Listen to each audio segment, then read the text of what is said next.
Hey, Brad Kazmarski back with my FMS coaching series. Today we're looking at trunk stability push-up. This is the last of the foundational four. So we've done obviously the beginning two, which is active straight leg raise and shoulder mobility, and then rotary stability sits on that, and trunk stability push-up is the last of these foundational four. What you're going to look at here is just a bunch of videos. You can find things that you see wrong or just practice looking at the movement. Not like I said at the onset of this whole series, not everybody gets a chance to look at as many movements. So just take this opportunity to practice looking at the movement, whether you see something wrong with it setup-wise, whether you see it a clean screen or you can identify what it is in the screen. In general, we're looking at compensations, but just get a chance to practice looking at the screen. Alright, so right off the bat, this is not a bad screen in my opinion. Proper setup, feet can probably be together if that's fine. The only thing I notice is the feet end up seeming to be extended. So you want to bring the knees off the ground first. So in cueing that, I want to get them the knees off the ground first. Here, the knees are lifted off the ground, the setup is correct. There's been some debate over this. You can see it in slow-mo at regular speed. To me, this looks like a solid 2. In slow-mo, you can see a little bit of back bend. To me, that's whatever you want to call it in general, as long as you're getting the setup, feet in the right place, knees off the ground, hands set up, right there, legs are coming off the ground, everything at the same time. Here you're going to see a more classic compensation, especially in the athlete population. You're trying to push off all in one motion.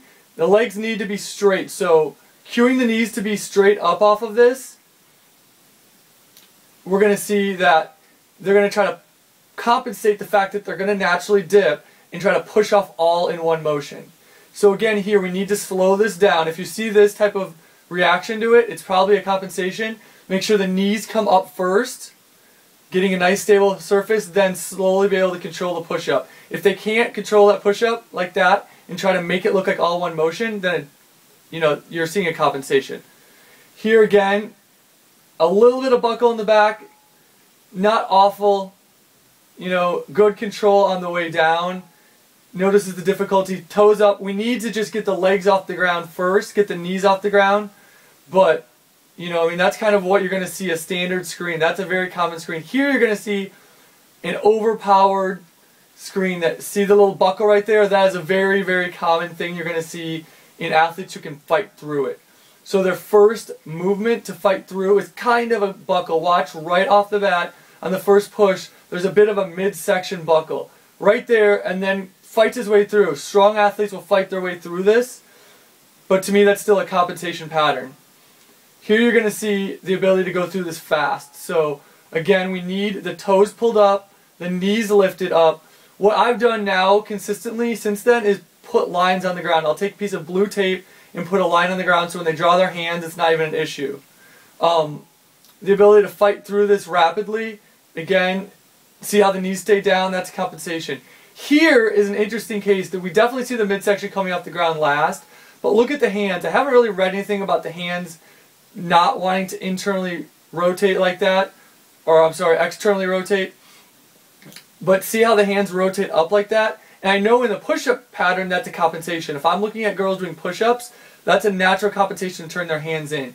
So in this case, to be able to turn their hands in like that and see how the toes end up, she knows to pull her toes up first. She does it right off the bat.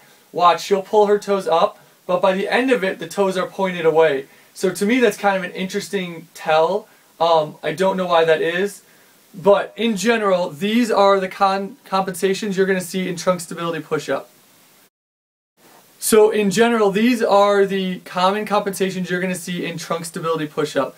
What I've noticed over time of doing this is I will put a blue tape line on the ground for what a 3, what a 2, and what a 1 is, and then they can just move themselves down on that line, so you don't have to worry about tracing the hands out. A natural compensation when they do their hands is to do this. They're not trying, maybe they are trying to cheat, but they're not, that's just everyone's going to do it, human nature. So put a tape line at each of the spots, and then they can readjust themselves down at those lines. Also, get them to straighten their legs out first, their knees. You see a couple athletes didn't do that, whether that's coaching you mean cueing it wrong, or if that's just a fight. And then if you see that initial buckle right off, but they can still stay stable and push it, that's a compensation. Or if they fight through, but they leave off the quads, last. So it's kind of like a slight arch and push. That's a compensation.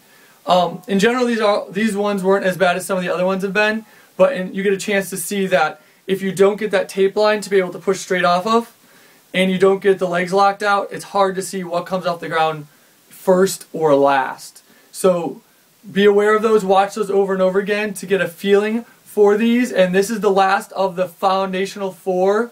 So I hope all 4 of these videos really helped you be able to practice looking at what you see, so when you get a chance to do your screens, you've had a chance to see some of these common compensations or setup issues, and you can not have those problems and go right into the screen and know what to look for.